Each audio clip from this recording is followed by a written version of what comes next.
Do you think, though, that the current state of the UK lends itself to being supportive of entrepreneurs? Is it pro-business, or is it still a really difficult time? I think the 1970s were important years for learning the lessons about what you need to do to encourage business in the UK. And there was a lot of soul searching then.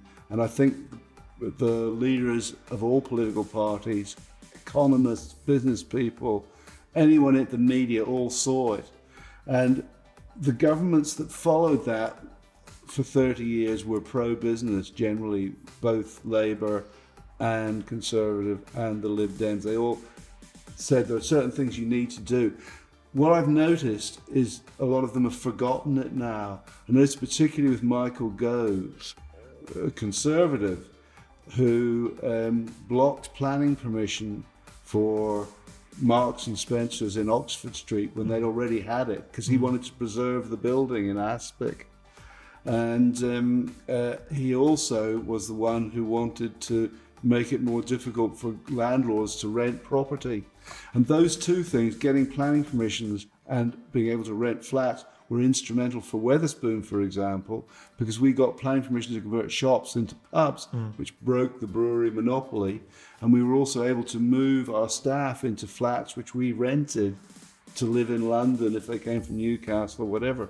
So it didn't just help Wetherspoon, it helped the economy generally and made it more attractive for people from overseas to come here. But I think the fact that Michael Gove, 10 years younger than me, so he wasn't there in the same way in the 1970s, and Keir Starmer and many of the other politicians seem to have forgotten the lessons of history. And if you forget the lessons of history, Don't to repeat them. I don't have Ray-Bans, I don't have expensive clothes. Apart from the designer shirt you got on. Is this a designer shirt? Oh, it's got a hole in it, for goodness sake.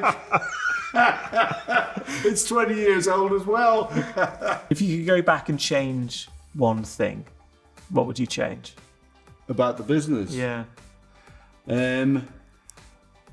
I thought we could open up music pubs close to Wetherspoon non-music pubs in a lot of towns, and it didn't work. So we built 100, which we sold for far less than we paid for them. So it probably cost 100 million quid.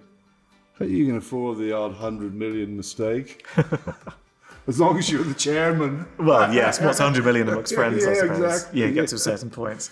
So you're not one for flash then, or big purchases, or showing your wealth. No. Someone will probably pop up and contradict me, but no.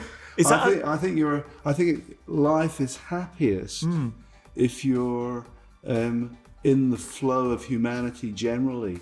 If you set yourself up on a pedestal, then some people like to do that. But I think it's quite lonely.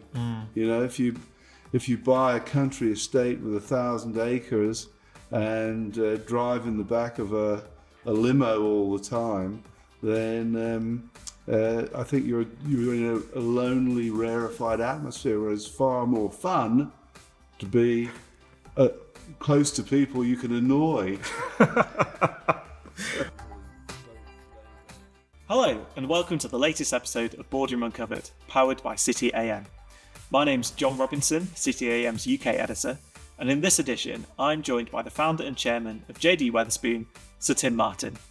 Sir Tim bought his first pub in 1979 and has since amassed an empire worth almost £1 billion. His pubs are known nationwide for their cheap beer, English breakfasts, and unique carpets. After being catapulted into the public consciousness due to his vocal support of Brexit, has the experience of putting his head above the parapet been a bruising one for the pub boss? And does he have any regrets about voicing his opinion so loudly? Also, with the costs of almost everything continuing to rise, how has Wetherspoon maintained such competitive prices? Without any further delay, let's dive in. Well, Sir Tim Martin, founder and chairman of Wetherspoon, thank you very much for coming on Boardroom Uncovered for this episode. You're one of the most recognisable and successful business people, business leaders in the UK today. You're employing tens of thousands of people right across the country. Your company is listed on the stock exchange, worth an incredible amount of money, and you've become a success as a result. But I'm wondering, with that success, your pay packet every year is pretty weighty. But what did you do with your first million?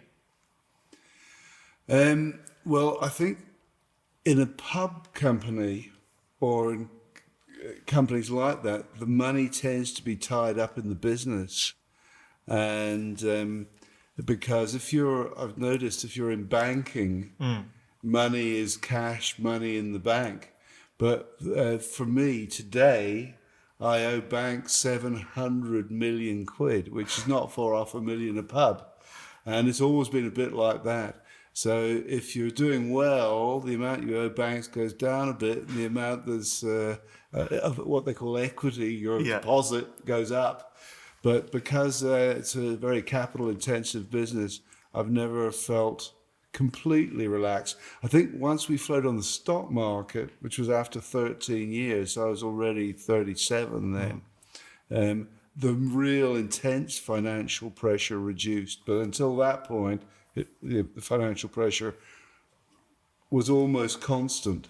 Since you float on the stock market, you can sell shares, and so you're more liquid. So I suppose really, after being on the stock market for 10 or so years, I paid off my mortgage, which is, it doesn't really matter how much money you've got. If you haven't got a mortgage, you join a more privileged, I can't think of the word. I don't want to use the word class. More privileged group in society. Yeah. But apart from the mortgage, there must have been, a sports car or a fancy holiday that you bought. I currently drive a 20-year-old Volvo, but when we floated on the stock market, I was persuaded by people in my family who like cars to get a BMW on HP. Really? So I did. Yeah. And it got broken into 9 times in 2 years. I couldn't leave it anywhere.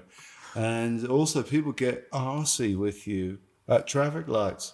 For no reason. You may be the most benign personality of the world, but if you drive up with someone in an expensive BMW, you have a bad emotional effect on them. Whereas if you've got a very old Volvo, people like you. So there's a good anecdote there. I don't have Ray-Bans. I don't have expensive clothes. Apart from the designer shirt you got on. Is this a designer shirt? Oh, it's got a hole in it, for goodness sake. It's 20 years old as well. So you're not one for flash then, or big purchases, or showing your wealth. But, someone will probably pop up and contradict me, but no. I think life is happiest if you're in the flow of humanity generally. If you set yourself up on a pedestal, then some people like to do that, but I think it's quite lonely. If you buy a country estate with 1,000 acres and drive in the back of a limo all the time, then I think you're in a lonely, rarefied atmosphere, whereas it's far more fun to be close to people you can annoy. I suppose you are in a bit of a rarefied atmosphere in some sense because you're a knight of the realm. True, yes. Yeah. It's me, Prince William, and a few others. There. But he was the one that actually knighted me a few weeks ago. What was that experience? It was good fun. It was very well organised. I slightly felt sorry for him because he had about 30 people queuing up here to speak to, and I had planned a joke in advance. My wife said, "Don't say this. Don't say this." It was at Windsor Castle. Yeah. And when I said to him, "This is an historic occasion for you too," and he said, "Oh, really?" And I said, "Yes." He said, "Why is that?" And I said, "Because I've got a castle in Windsor as well. I've got a pub called the King and Castle." And he pretended to think it was funny. Oh, that's very generous of him. It was generous, yeah. I couldn't resist it. I planned it for weeks. I thought, is this corny? Yes. But you do it anyway. Yeah. You don't come from money. your dad obviously worked incredibly hard. You moved around quite a lot, but you built the business yourself. But then becoming a knight, were you ever tempted, well, this isn't really for me. I don't really deserve this. This is for maybe a class of people that get knighthoods for not a lot.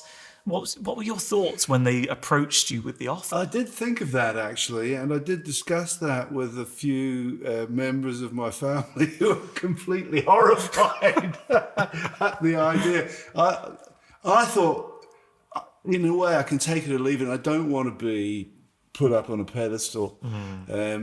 But I think the answer is that most countries have an honours system of some description. And most people in the company thought it would be good for the company. So I'm mainly running a business, so I don't use the moniker, and so I think it's relatively harmless. You could try and put yourself on a pedestal, and it would be like having a new BMW. Yeah, it would have the same effect. Yeah, if you play it down, it's okay. So you don't get people to call you Sir Tim around the office? You haven't changed your passport and your address? No, nothing like that. No. Timbo. Big fat Timbo. God, surely a new apprentice starting in the office is not calling you Timbo. Well, they can if they want, but it's Tim, actually. It's on camera now. Yeah. I'll say it. Yeah. But there was a bit of snobbishness around, when it was announced and things like that. And there's a bit of snobbishness around Wetherspoon as well. Well, I think a lot of people thought we were bringing the honour system into disrepute by me joining it. But yeah, I mean, I suppose there is an argument that the system itself should not exist.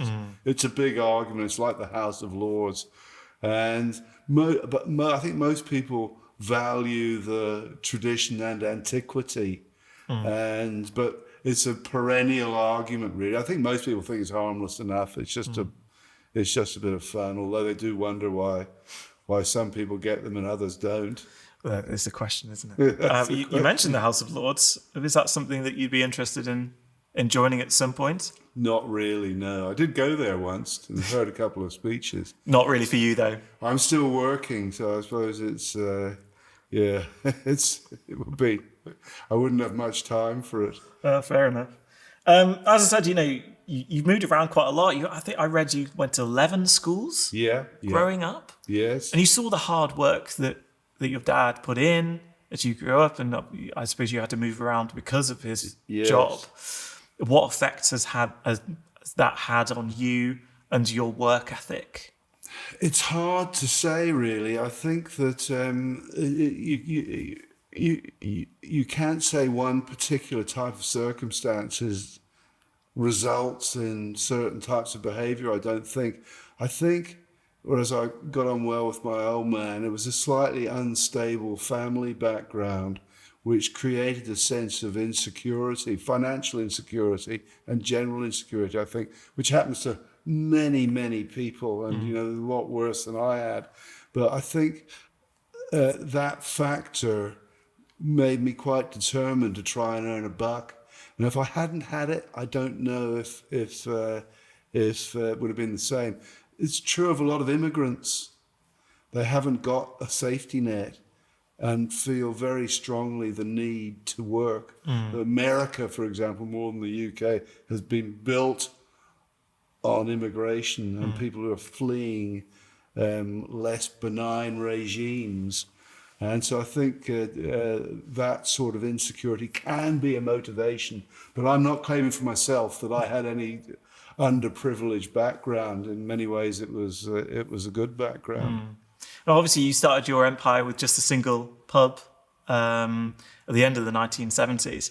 You look back to that point. Could you have predicted that you're in this position now? Is it hard work? Is it luck?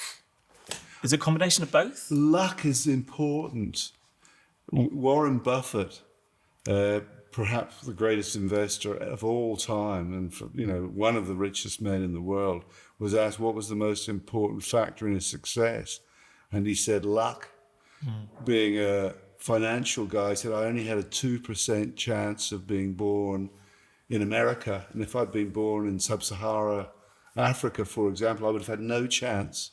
So luck is an extraordinarily important factor, and also in the type of personality you have, but which equips you to be able to develop a certain type of business.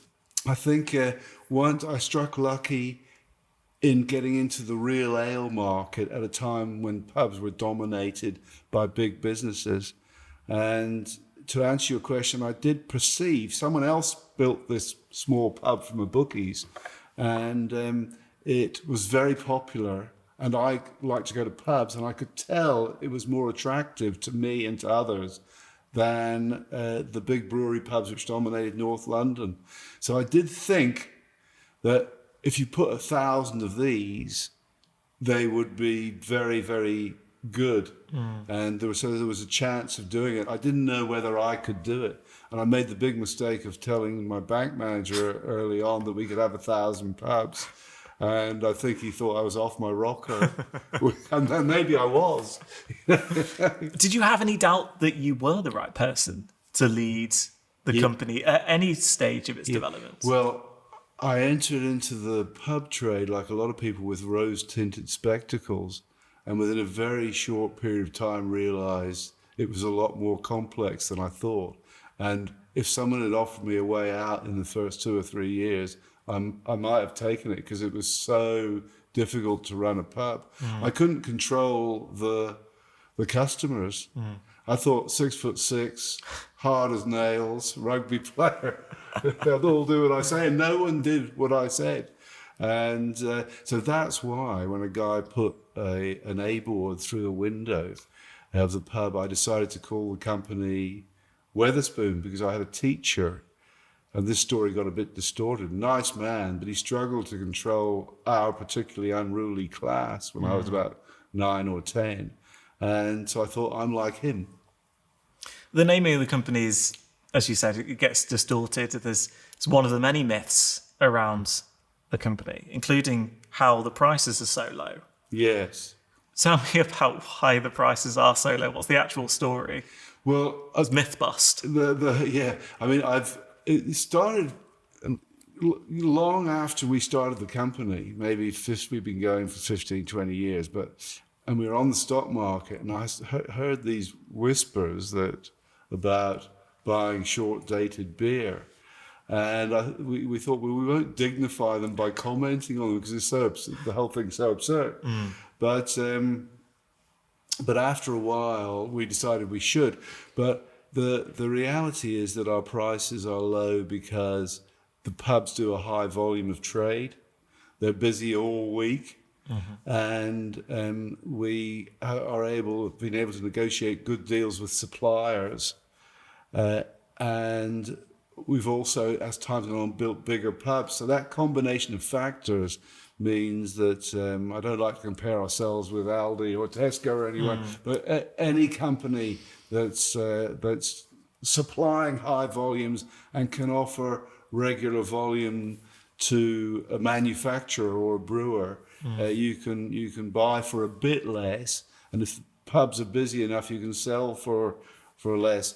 Walmart founder Sam Walton called it selling 3 for 2. That was his way of explaining how his Walmart's prices were a bit lower. Do you ever think that a competitor to Wetherspoon will come along and undercut you even more, or do you think that you are as low as really anybody could be? Well, I mean, over the years, companies have done that. Whitbread produced an identikit company, almost everything the same as us, which got to about 15 places when we were much smaller than we are now, and they opened them near us or redeveloped an existing pub near us.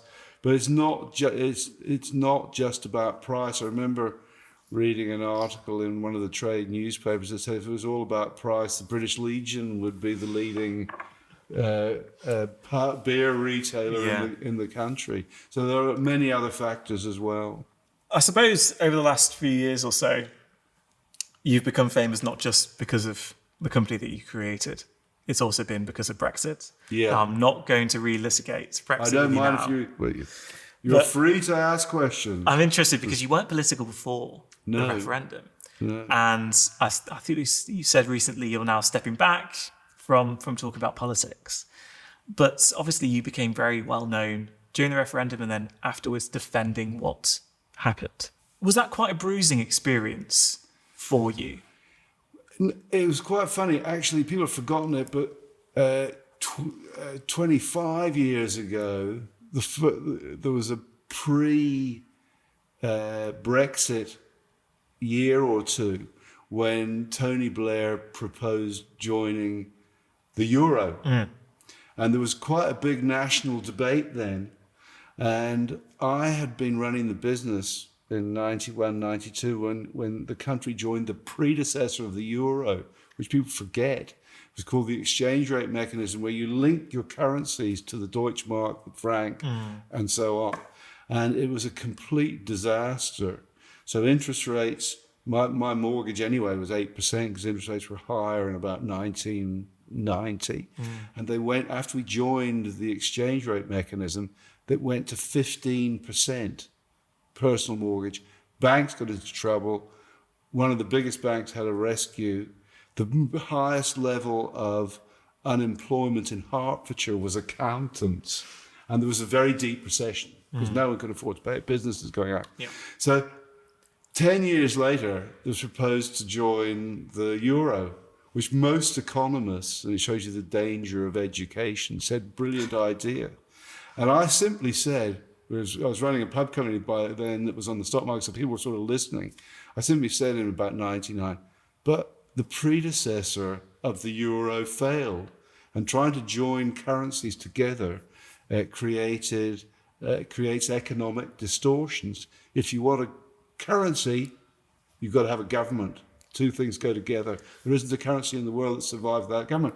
And I said that, and I was expecting a Harvard professor to come out of the ether and say, Tim doesn't know what he's talking about. But I was propelled onto Panorama in a debate with Richard Branson. I was on the media all the time, and the country rejected it partly on the basis of my argument. Then I went quiet. The euro nearly collapsed 10 years after it was introduced, went quiet. And then there was a referendum announced, which I had nothing to do with it before. UKIP and others had been campaigning for a referendum, and in order to, they won the UK Euro elections. And so David Cameron offered them a referendum. And I decided to wait and see, because Cameron said, this is interesting, people have forgotten this, the Prime Minister, our Remainer, said, the EU needs, and I quote, fundamental reform. So I agreed with that because I could see, and others could see, it was quite undemocratic. You've talked about a democratic deficit. Yeah, so you don't elect the president, the MEPs can't initiate legislation, and there's a court which isn't subject to any parliamentary control. So it's got big democratic deficit, which Remainers used to admit. So I said, well, I will see. He's going off to Europe in February, March 2016, to get some concessions. So he came back and said, I've got concessions, which implied he got fundamental reform. That was a fib. And it was that really, only at that point, that I said, well, I think I'm going to go to leave. I'm going to vote for leave, which we were all asked, weren't we, as a country, to get involved in a debate. Yeah, well, I'm sure David Cameron wouldn't say it was a fib, but I'm wondering, obviously... He might not, but that would be a second fib. You were in the public consciousness. You said you were in the media quite a lot. Yeah, that must have had an effect on you, because people were agreeing with you, of course, but also attacking you as well. What impact does that have on you? Well, it was quite strange, really, because everyone was debating it then. And 99% of people running businesses and the CBI, etc., they were talking about it, but they were all in favour of staying in the EU. And I was in favour of leaving. So that caused a high element of publicity. People were quite nice. I think it was because it was a national debate up till the referendum. I didn't get any adverse comment, really. One or two people said you might be wrong, but it was quite civilized. Where it got, and it surprised me this, and then after, when it became clear that 2/3 of Parliament didn't want to leave, and there were a lot of people, including I think David Cameron, suggesting or implying a second referendum. I think that, but we did eventually leave. Where it got heavy was after we actually left. Almost nothing up to that point, which is strange. You would think people would come up to me in the street and got angry, but I think because it was a national debate and people were asked to debate it, there was not much animosity. People would say, and they still say, don't agree with your politics, is the typical thing people say, but like your pubs. But then once we left, there was anger. What did you get? Well, how did that manifest itself? I think it manifested itself in a pile-on over a distortion of what I'd said in a couple of months after leaving. It was almost an instinctive grasping at something and attributing bad behaviour. And was that messages? Was it death threats? I mean, how far did it go? Yeah, I mean, it wasn't directly attributable to the referendum or Brexit, but it was people brought that in, and yeah, it gets pretty heavy. I mean, it was a pile-on, I think they call it. I'm not on social media. It was a social media pile-on, which the press joined in with. So we've had five apologies or corrections from the independent newspaper alone, 3 from the Times, and we printed a whole magazine full of corrections. But in a way, people don't want to know if you get a pile-on, and you see it happening semi-regularly at the moment. But for me, overall, over the referendum, to answer your question, it's not been too bad. I think people realise you're entitled to make arguments. That's what makes democracy great and what creates progress. Do you think that everyone likes me, John? Of course they do. Everyone. Absolutely. Do you think over the course of you campaigning, well, I suppose campaign is a little bit of a strong word, but you being it was a campaign then, a campaign. Yeah. Do you think you made a difference? Do you think you changed people's minds? Do you think it was worth it? Because you could have just given money to campaigns and not said anything. Yeah. Of course, I like to think that I had something original to say on the issue, and my argument was based on democracy. I think democracy is the best system, and no one was quite articulating that argument. So I once had a debate with Richard Tice on Radio 4 when I was promoting immigration as a plus, and he was saying it was a negative. So he wasn't saying there should be no immigration. He's a fair guy, but so I think basing the argument on democracy, I like to think I had something to offer. Being a public company, of course, you've got a lot of shareholders, whether it's institutional or retail. Of course, you own about 25% of the company now. Yeah. So obviously a massive stake in it. Mm-hmm. But did you get any pushback from shareholders in terms of your views and how visible you were? Or did people think that actually it's helping the brand because it's in a way free publicity? I think a lot of shareholders were Remainers. So, for example, our non-executive directors were all Remainers. But I didn't really get pushback because I think people expected that we would have alienated half our customers. But I think the way we did it, the way I was making my own argument really, was it gave, for example, in Wetherspoon News, our company magazine, space to people who had the opposite views, which weirdly enough I've noticed newspapers often don't do. You're one or the other, whereas Wetherspoon News had both. So yeah, there was a little bit of, there were certainly people who disagreed with me, and then when we left, a few people got angry, including a few shareholders. Did they leave or? I'm not sure they left. Maybe some did, but I told them, look, I'm always right, blokes. This is what it is. Yeah. Was it a distraction though? Running the business and popping up in the media all the time. Was it a distraction from the day job, or? It was quite hard work, really. If you actually go out campaigning, I have sympathy for politicians because it is hard work. But it was different. I think I thought, God, people rarely get this opportunity. I'm doing something. How often is there a referendum, and I've got something to say, and people were prepared to listen. So it was okay. It wasn't too bad.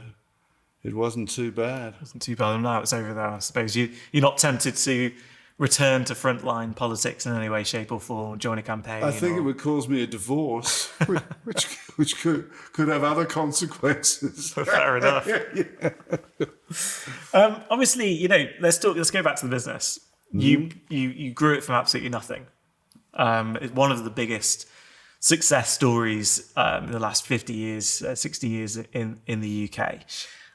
Do you think, though, that the current state of the UK lends itself to being supportive of entrepreneurs? Is it pro-business, or is it still a really difficult time? I think the 1970s were important years for learning the lessons about what you need to do to encourage business in the UK. And there was a lot of soul searching then. And I think the leaders of all political parties, economists, business people, anyone in the media all saw it. And the governments that followed that for 30 years were pro-business generally, both Labour and Conservative and the Lib Dems. They all said there are certain things you need to do. What I've noticed is a lot of them have forgotten it now. I noticed particularly with Michael Gove, a Conservative, who blocked planning permission for Marks and Spencer's in Oxford Street when they'd already had it, because he wanted to preserve the building in Aspic. And he also was the one who wanted to make it more difficult for landlords to rent property. And those two things, getting planning permissions and being able to rent flats, were instrumental for Wetherspoon, for example, because we got planning permission to convert shops into pubs, which broke the brewery monopoly. And we were also able to move our staff into flats, which we rented to live in London if they came from Newcastle or whatever. So it didn't just help Wetherspoon, it helped the economy generally and made it more attractive for people from overseas to come here.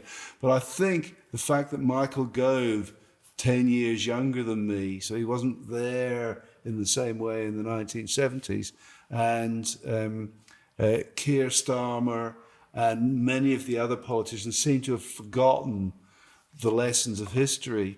And if you forget the lessons of history, don't to repeat them. That's it. There we are. So I think, yes, it's become the philosophical arguments in favour of business were not being made by senior politicians of any political party. Interesting.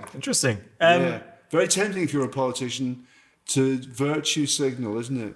No one wants people to be kicked out of a flat, rented flat, if they haven't done anything wrong, and it can cause hardship. So, but if that's your overriding policy, and people who need to move around the country can't rent flats, then there's an economic consequence. So you have to. I wouldn't like to be a politician. You have to make very hard choices. Well, what about the UK hospitality industry at the moment? What's the state of it? Is it healthy? Is it still recovering from the pandemic? I'd say it's unhealthy because the economic policies have made life difficult for hospitality.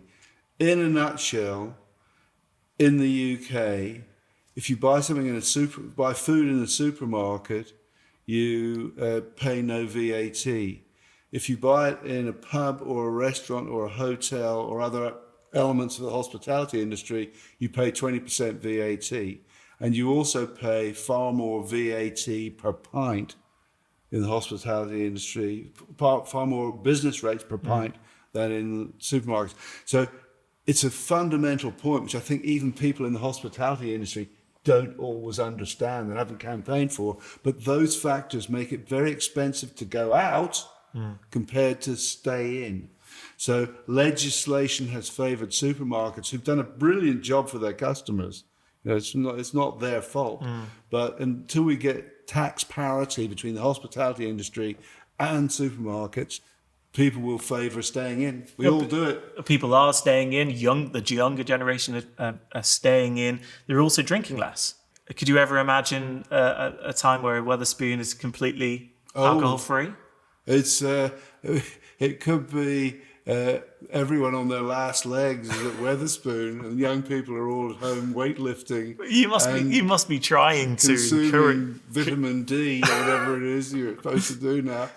You must be trying to encourage the next generation to come to Wetherspoons, though. Otherwise, you won't be here in 20 years' time. I'm always suspicious that the generations change. I'm not convinced that this is true. No? No, I'm not convinced it's true at all. Maybe people are going out less to pubs, but I don't think that people will go out less, or young people will behave that differently. I was reading a book not long ago, and I was trying to read it in French because I was trying to learn French as a hobby. And I read that the 80s people are really different. They wear different clothes, they wear different things, they listen to different music. And the guy was talking about the 1880s. And I thought, you've heard of the 90s, so different, the 80s, so different. I'd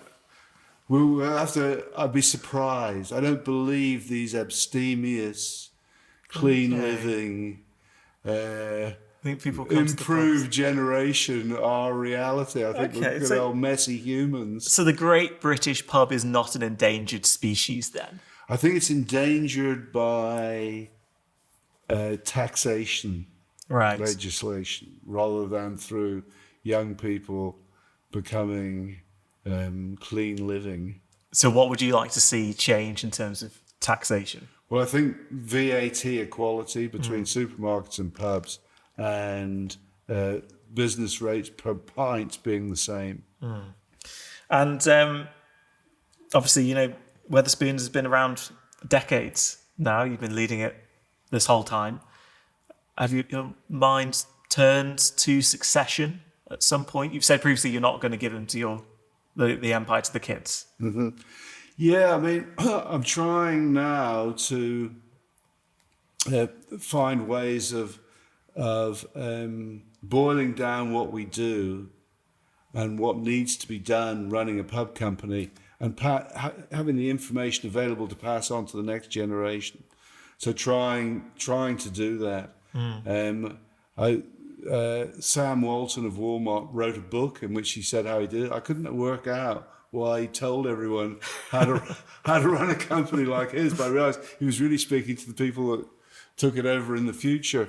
So I might have to write a book, which I dread the thought of. The Wetherspoon Bible. The Wetherspoon Bible. How to run it. And we're trying to codify the practices we have and explain why we do them, which is quite a lot of work. Do you have a target age in mind for you to step down?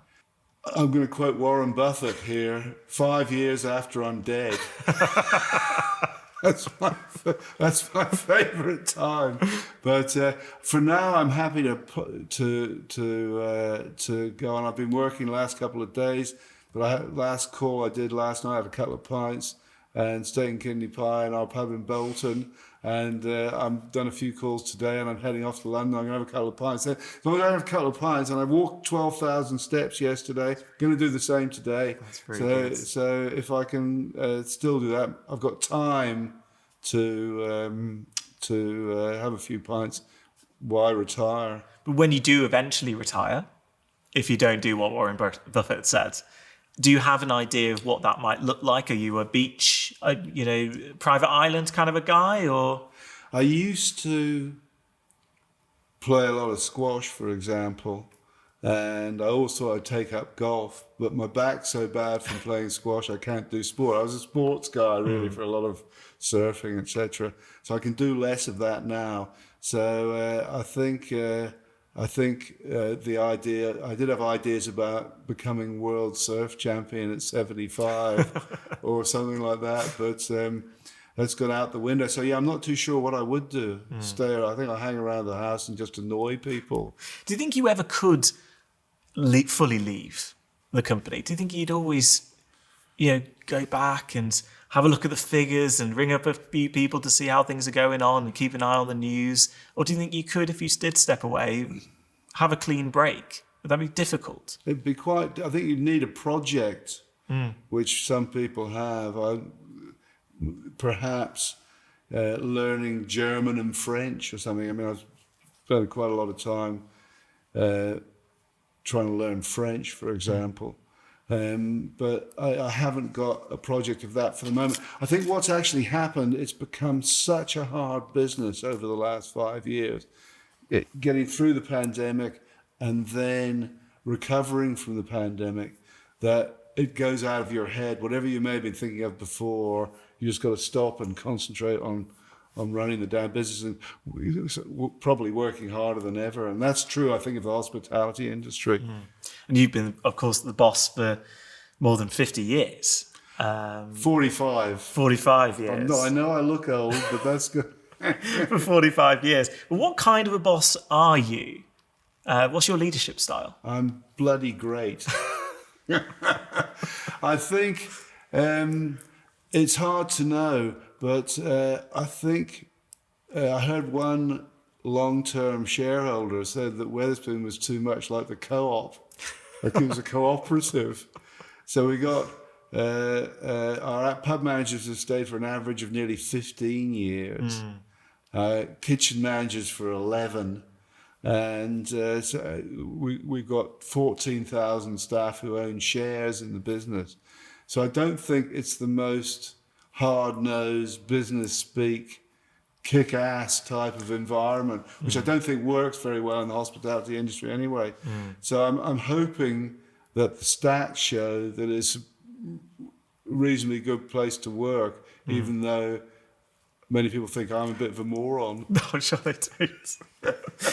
How do you deal with hard times? Because it is a successful company, of course, but no progression is straight up. There's got to be hard times. How do you deal with them? Do you deal well with pressure? I do a lot of exercise, not to sort of become the strongest man in the world or win a marathon race, but I do 3 hours of exercise a day.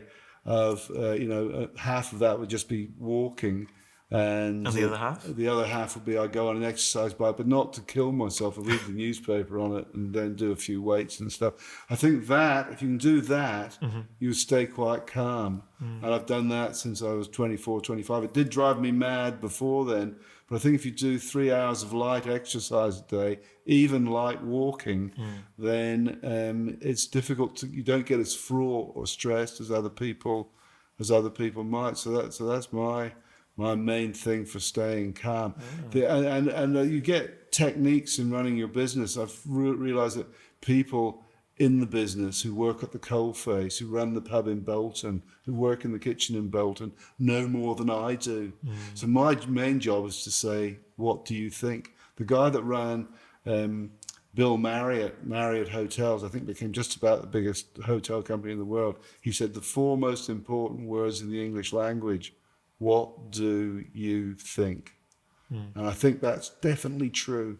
Businesses start to go wrong when the guy running it thinks he knows a lot. I've got a test for a person who takes over from me. Oh, yeah? A trick question. Do you know a lot about pubs? If they say yes, they immediately rejected. If they say, no, I don't know much at all, I've been working for 30 years, they get the job. Well, they'll know what to say if they watch this then. So don't tell them. Yeah, we won't tell them. That's fine. I get the sense that there's no such thing as a typical day for you then. Despite the exercise that you build into your routine, you're doing different things all the time. Not quite true. I do 2 days going around the country calling on pubs. Really? And the following day after that, I go to the office. The only day I go to the office and have a series of meetings with which pub managers and area managers attend. And the other couple of days are more flexible. So so it's quite a strict routine. 2 days on the road. This is my second day on the road. A bit unusual. 2:00 in Manchester, having a chat with you, for which I blame you. Well, yes, of course, as you should. But so there's a reasonable structure there, mostly built around pub calls. Okay. And if you weren't running the business, if Wetherspoons had never happened, what do you think you'd be doing? I said luck was important, and I studied law and I worked hard at it, but I was no good at it. To my surprise, it was a terrible blow to the ego. It's the one thing you can't do. Yeah. But I did qualify, but only just. But I could tell I could read at half the pace of anyone else. But if I thought I was good, I would have been a lawyer, and wouldn't have been a very good lawyer. So I was lucky that I was bad at law. Okay. Life is full of these little paradoxes. Do you think you've got any advice that you would give to your younger self starting out with that single pub? If you could go back and have a quick word, what do you think you'd say? I'm not sure that 6 pints of ABBA every night is a good plan. Point one. Don't wait till you're 50 to give up cigarettes. That's a good point. And you'd find it a lot easier if you just asked the staff what you should do rather than ploughing on with what you think. Okay. And if you could go back and change one thing, what would you change? About the business? Yeah. I thought we could open up music pubs close to Wetherspoon non-music pubs in a lot of towns, and it didn't work. So we built 100, which we sold for far less than we paid for them. So it probably cost 100 million quid. You can afford the odd 100 million mistake. As long as you're the chairman. Well, yes, what's 100 million amongst friends, I suppose. Exactly. Yeah, get to a certain point. One final thing, drink of choice. No one knows about that, so don't tell anyone that either, that it was my fault. Drink of choice. A pint of Abbott. Yeah. And a glass of Merlot. And how much is that in a spoons? A pint of Abbott is about $2.40, and a large glass of Merlot is about $3.75. And would you expect those prices to go up in the next 12 months or stay roughly the same? You can try and keep them the same for 12 months. Just for me? Just for you. That'd be good. Brilliant. So Tim, thank you very much for coming on Boardroom Uncovered today. Enjoyed the conversation. Thank you. Cheers. Cheers.